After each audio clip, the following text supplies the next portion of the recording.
Gaziantep'ten hepinize yeniden merhabalar. Kanalıma ve mutfağıma hoş geldiniz. Bugün sizlere benim çocukluğumda annemin en çok yaptığı şekerli katmer tarifiyle geldim.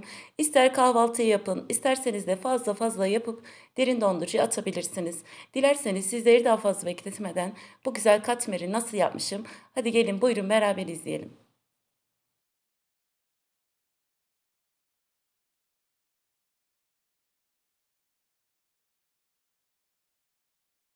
Katmerin hamur için yoğurma kasesinin içerisine 3 su bardağı normal içme suyu ekliyorum. Kullandığım bardak ölçüsü klasik su bardağı.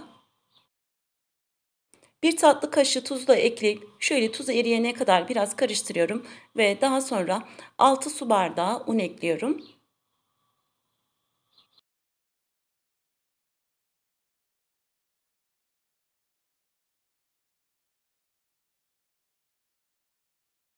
Unu ekleyip hamuru yoğurmaya başlıyorum ve bir su bardağı unu da azar azar hamurun içerisine gerektikçe ilave ediyorum.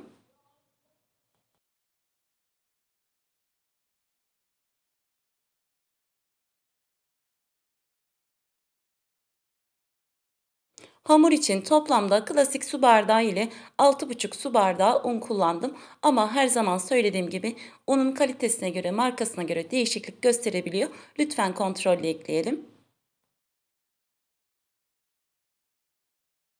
Hamuru yoğurma kasesinin içerisine birazcık yoğurduktan sonra unladığım masanın üzerine alıyorum ve burada da yaklaşık 2-3 dakika kadar yoğurduktan sonra bezelere bölüyorum.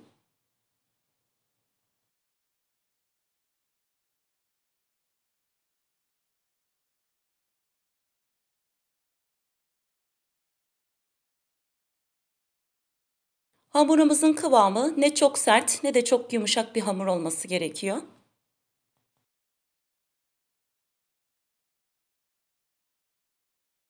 Hamuru yoğurduktan sonra hiç bekleme yapmadan 10 eşit bezeye bölüyorum.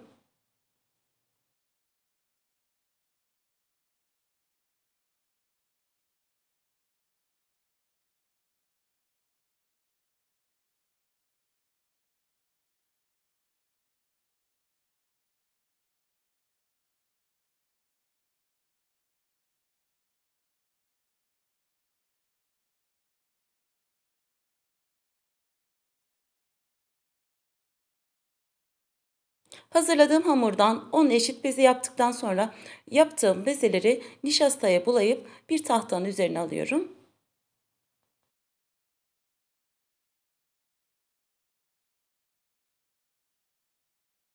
Eğer elinizin altında nişasta yoksa aynı işlemi unla da yapabilirsiniz ama bu katmer nişastayla açıldığı zaman daha çok çıtır ve lezzetli oluyor. Bunu da belirtmeden geçemeyeceğim. Bütün bezeleri aynı şekilde hazırlayıp üzerini örtüp yaklaşık 1 saat kadar dinlendiriyorum ve daha sonra dinlendirdiğim bezelerden bir tanesini alıyorum ve nişasta ve oklava yardımıyla açmaya başlıyorum.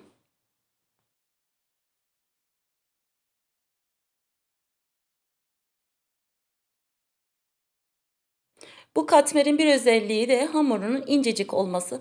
Eğer sizler bu kadar büyük, ince hamur açamıyorsanız bezelerinizi küçültüp daha küçük katmerler yapabilirsiniz.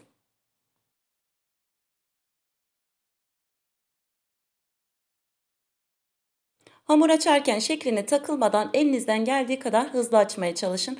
Eğer yavaş açarsanız hamur elinizin altında kurur ve kesinlikle büyümez, yırtılmaya başlar. Bunu da belirtmeden geçemeyeceğim.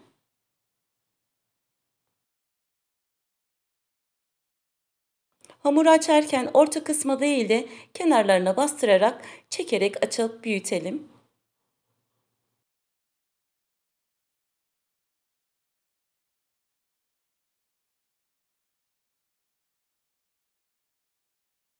Eğer isterseniz bu hamuru akşamdan yoğurun ve nişastayı bulayıp bir tepsinin içerisine alın ve mutlaka bezelerin üzerini örtün ve sabah kalktığınızda kalan işlemlere devam edin. Hamur dinlendiği için daha güzel açılır ve kesinlikle sizi yormaz. Katmeriniz çayınız demlenene kadar hazır olmuş olur.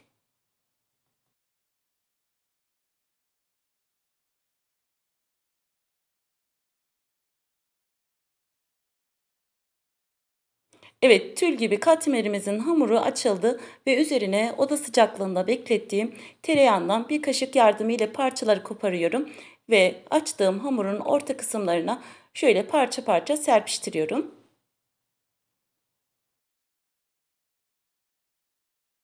Tereyağının ardından üzerine biraz şeker serpiyorum. Bu katmer gerçekten şekerli, çok güzel oluyor. Benim çocuklarım da çok seviyor.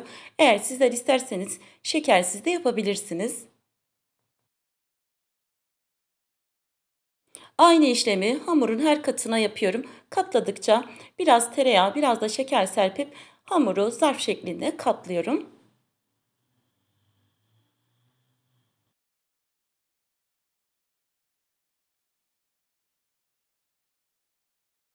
Ben bu 10 katmer için yarım kase toz şeker kullandım. Eğer sizler daha şekerli seviyorsanız daha fazla serpebilirsiniz. Eğer şeker serpmek istemiyorsanız dediğim gibi sade bir şekilde de yapabilirsiniz.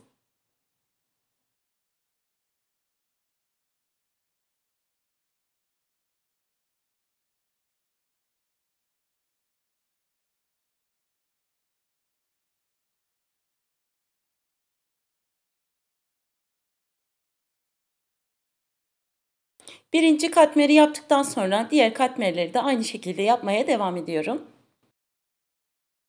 Evet, siz izlerken ben de size burada bir hatırlatma yapayım. Eğer hala kanalıma abone değilseniz abone olmayı, tariflerimden ilk siz haberdar olmanız için bildirimlerinizi açmayı, videomu buraya kadar izlediyseniz beğenmeyi, beğen butonuna basmayı, küçücük de olsa bir yorum yapmayı, bana destek olmayı unutmayın. Kanalımın büyümesi, güzel bir yerlere gelmesi için destekleriniz benim için gerçekten çok önemli ve çok kıymetli. Beğendiğiniz videolarımı sevdiklerinizle paylaşıp bana destek olabilirsiniz. Evet, bu katmerde de tereyağını eriterek nasıl yapabileceğinizi göstermek istiyorum. İsterseniz tereyağını eritip isterseniz de eritmeden ilk yaptığım katmer gibi yapabilirsiniz. Hangisi kolayınıza gelirse o şekilde devam edebilirsiniz.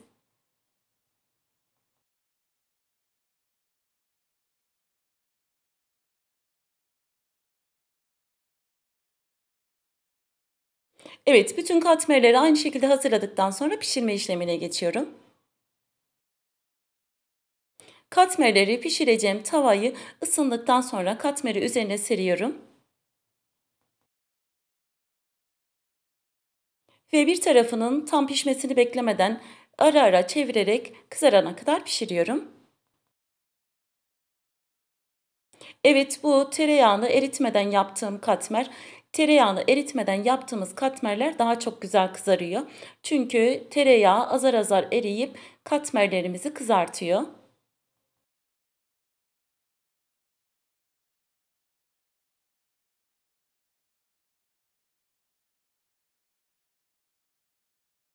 Evet, bu da tereyağını eritip yaptığım katmer. Bu katmeri yaparken dediğim gibi tereyağını eritip koyduğumuz için tereyağını hamur içerisine çekti ve pişirirken birazcık üzerinde tereyağı gezdiriyorum.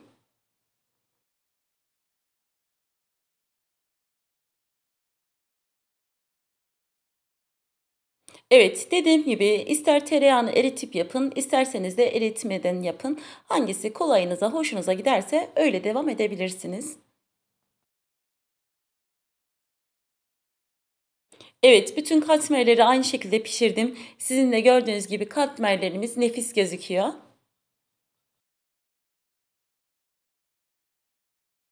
Bu katmerleri bu şekilde yapıp derin dondurucuya atabilirsiniz ve istediğiniz zaman çıkartıp tavada ısıtın ve afiyetle tüketin. İnanın lezzetinden, tazeliğinden hiçbir şey kaybetmiyor.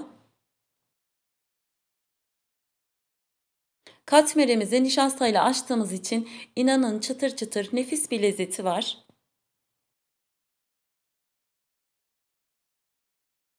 Bu katmer tarifini bir kere bile olsa denemenizi tavsiye ederim. İnanın bana hak vereceksiniz. Videolarımda tarifleri elimden geldiği kadar detaylı bir şekilde anlatmaya çalışıyorum. Ama olur ki aklınızda takılan sorular olursa bana yorumlarda belirtin. İnanın gördüğüm anda dönüş yapıyorum. Bugün de bir tarifin sonuna geldim. Umarım beğenip sıkılmadan izlemişsinizdir. Yapıp deneyeceklere şimdiden afiyet olsun. Bugünlük de benden bu kadar. Yeni tariflerde, yeni videolarda görüşmek üzere. Hepiniz Allah'a emanet olun. Hoşça kalın.